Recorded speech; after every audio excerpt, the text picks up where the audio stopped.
Good afternoon.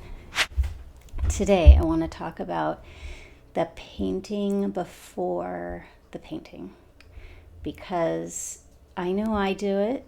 I only show, I show my messy middle sometimes, but I'm going to show the things that worked out and that I feel proud of. But I've noticed that there's a cycle when I'm working on paintings that has a part which is like mark making, and it's messy and it doesn't look coherent. And then after I've done a session of mark making, which the session might be a week of mark making, then I embark on a painting that turns out to be a painting that I really love. So for instance, my most latest painting that I really love, this scene from a waterfall hike, I really love it.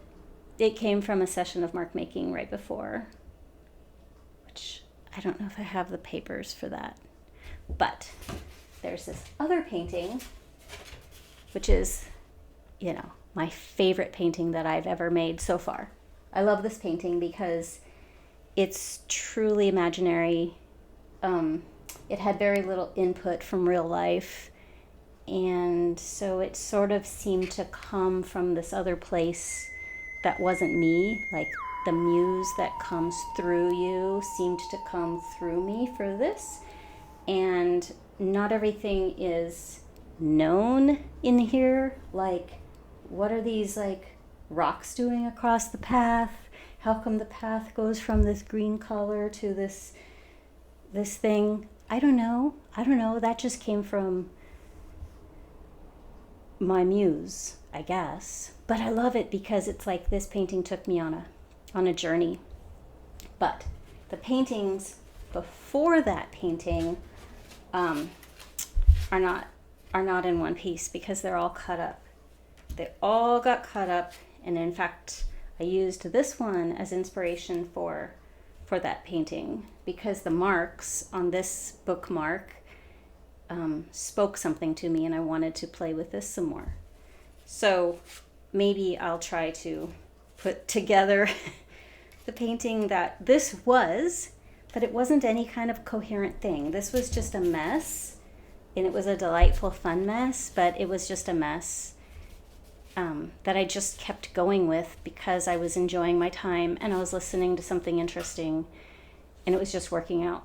So now that I finished this one last week and I really enjoyed this one, I feel like it's time for some more mark making and not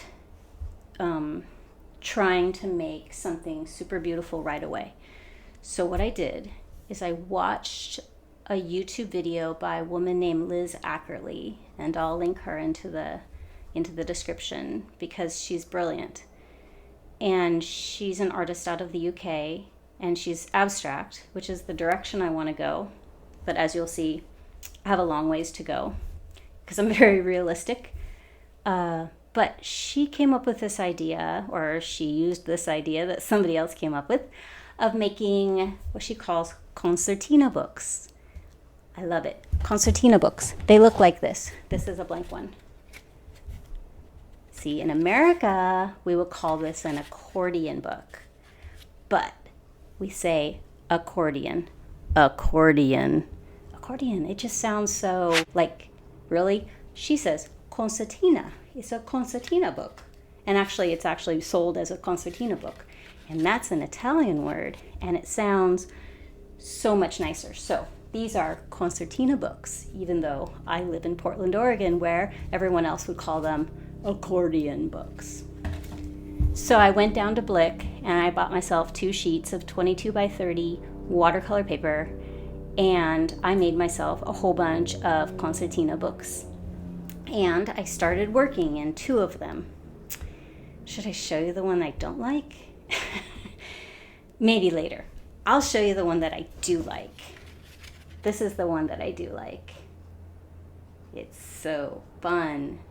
So what I did is this was my first painting.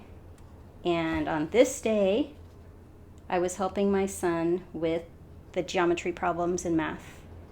So he was supposed to find the area of like this little sort of triangle piece inside of two circles, which you can do. It's 8th grade math. It's not super hard. But I thought, oh, I can just start with circles and make some more circles. And this is whatever, not my favorite thing.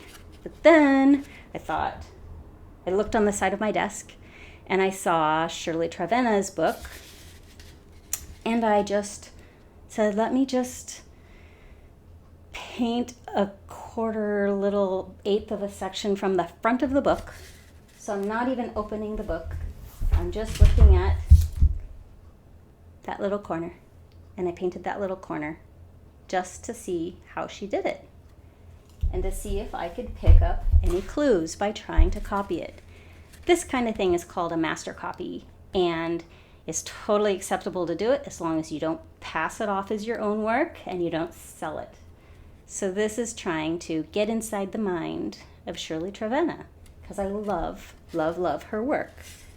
So then I thought, ooh, with all these circles that are the lily pads, I have something in my stash of photos that's like that. I have a cactus. On our daily walk, we pass this cactus every day. And it doesn't look like this right now because this is deep winter. This is more of a fall picture, but I have lots of pictures. And so I started working on this using lessons that I learned over here. And I love it. I feel like I should do a whole series of just cactus paintings. Not abstract, but hella fun. So maybe I'll do that.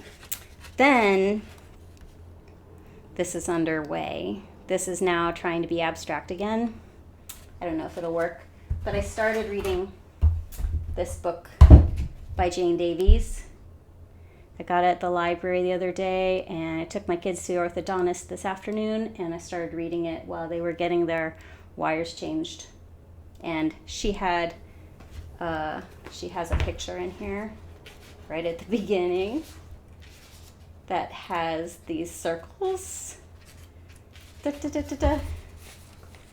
There it is. See? And I thought, I love those circles. Let me paint some circles like that and then see where it can go.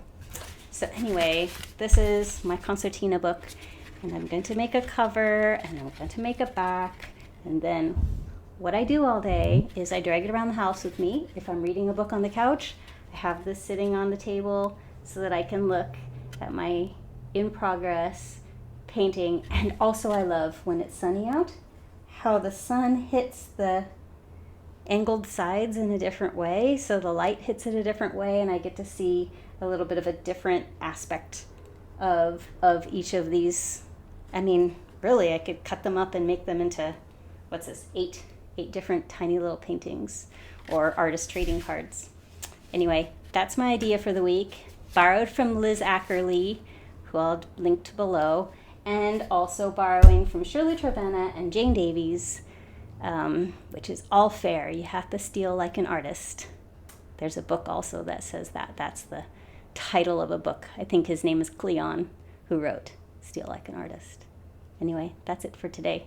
Thanks for seeing me here. I'll be back next week. Bye.